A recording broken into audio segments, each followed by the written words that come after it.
28 sirens sounded across Joplin, Missouri. 158 people still died. The warnings were real, but most people didn't even move. It was graduation day at Joplin High School. No one was thinking about tornadoes. And then the siren started. To understand what happened, you have to understand what Joplin was used to. Tornado sirens weren't rare at all. They went off for tests. They went off when dark clouds appeared. They went off so often that residents had developed something dangerous: indifference. Meteorologists call it siren fatigue. But that clinical phrase just doesn't capture what it really means.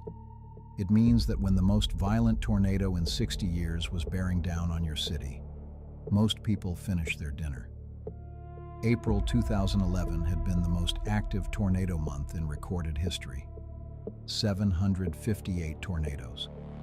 By the time May 22nd arrived, people were exhausted by alerts, worn down by warnings that kept coming and coming and coming. The Storm Prediction Center had issued a moderate risk for the Joplin area, but it was a Sunday. Joplin High School was celebrating graduation. Life was moving forward. No one was thinking about tornadoes. Nation's National Weather Service has issued a tornado warning for western Jasper County until 1800 hours. At 5:13 p.m., Jasper County Emergency Dispatch sent alert tones to all EMS agencies, fire departments, and law enforcement agencies. At 5:17 p.m., Keith Stammer, the director of Jasper County Emergency Management Agency, activated 28 warning sirens across Joplin. For most residents, it barely registered. Speaking as a paramedic myself, when the alert tones sound for a weather advisory of this nature, it brings about a heightened awareness in an already heightened state of mind. Studies conducted after the tornado showed two specific reactions to that first siren. One, people ignored it entirely. Two, they stepped outside to see if there was actually anything to worry about. Both groups were putting themselves directly in the path of what was coming. Then something happened that made everything worse. The sirens ran for 3 minutes. Then they stopped. Standard protocol. The siren cycles. It means nothing. But people heard the silence, and many of them believed it was an all clear. Keith Stammer said it himself after the disaster. "I have never issued an all clear signal in 18 years on this job." But that didn't matter. The silence felt like permission. A second set of sirens activated. Some residents thought that was the original warning. Others thought it confirmed the all clear they had believed had already been given.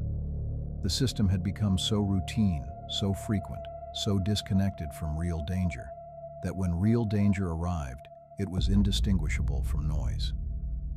At 5:34 p.m., the EF-5 made contact with the ground southwest of Joplin, and the people who hadn't moved were out of time. What hit Joplin that evening was not a typical tornado. 3/4 of a mile wide, moving at roughly 45 miles per hour, packing winds estimated at 200 miles per hour. Storm chaser Jeff Piotrowski was already positioned near 7th Street and Black Cat Road when he spotted the circulation to the southwest. He pulled alongside a police cruiser and pleaded, "Get the sirens going, get the sirens going, I'm telling you." The sirens were already going. The people just weren't listening. In the minutes that followed, the tornado consumed everything in its path. Entire neighborhoods weren't damaged. They were erased from the earth. Just foundations and stripped tree trunks where homes and families had once been. 2,000 buildings destroyed. A fire station, a Walmart, schools, a nursing home. And directly in the path of the storm stood a 9-story building that housed the most vulnerable people in Joplin, St. John's Regional Medical Center. St. John's had 183 patients inside when the tornado struck. At approximately 5:30 p.m., the hospital received its warning. The announcement blared through the hallways. Execute condition gray. Nurses immediately began rolling the patients' beds into the corridors, exactly as they had been trained to do. The staff moved quickly, methodically. At 5:42 p.m., just 12 minutes after the warning, the building took a direct hit. Dr. Kevin Kikta was one of only 2 emergency physicians on duty that Sunday. Glass shattered from every window at the same time. Walls collapsed, pipes burst, the ceiling caved in. Water poured down in complete darkness. The whole event lasted just 45 seconds. 45 seconds of pure hell. When they emerged, what they found was something straight out of a nightmare.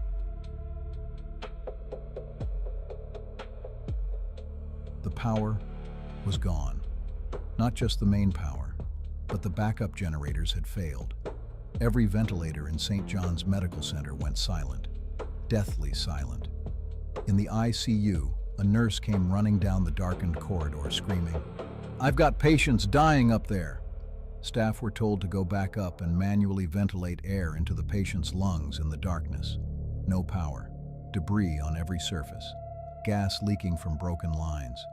Patients in the ER on the first floor had been sucked out of windows by the force of the storm and thrown into the parking lot. The floors were covered in 3 inches of water. The smell of methane filled the air. Nobody said out loud what that meant, but everyone knew. Staff began evacuating patients on whatever they could find: sheets, mattresses, broken doors, stretchers, carrying them over the debris and down 2, 7, even 9 flights of stairs in complete darkness. There's a saying in emergency services and healthcare alike: I am not here for me. I am here for we, and we are here for them. Hospital worker Robert Kuhn recalled the cries echoing through the ruined hallways. 5 patients died at St. John's that night. All 5 were on ventilators. All 5 suffocated when the backup generator failed and the machine stopped.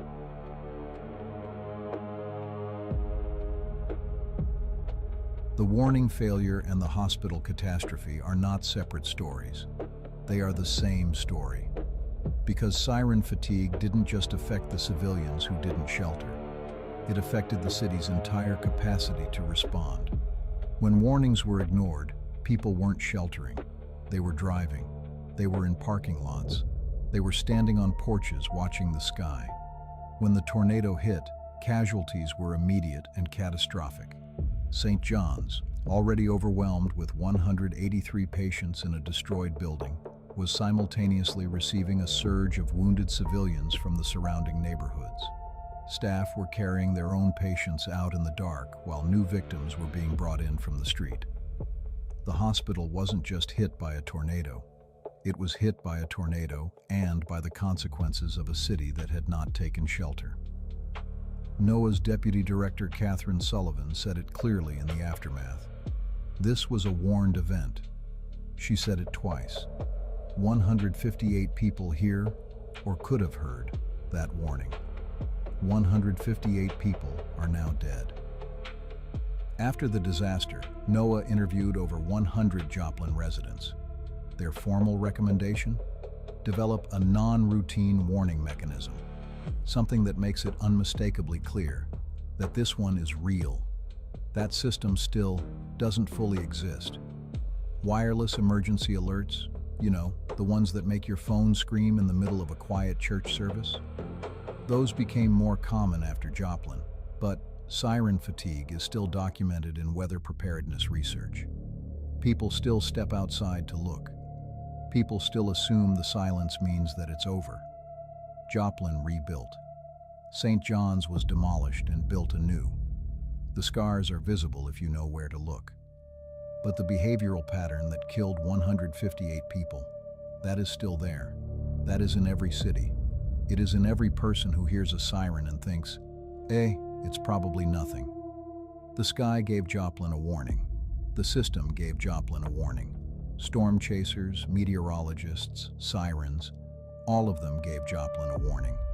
And the vast majority of people waited to see if it was real. In 45 seconds, a hospital went dark. Ventilators, breathing the breath of life, fell silent. Staff carried the dying through rubble and water up to their ankles. And in the quiet after the storm, the emergency manager, who had spent 18 years trying to keep his city safe, said only this: "The human side is the most frustrating part. Don't be the person who waits. The warning is real."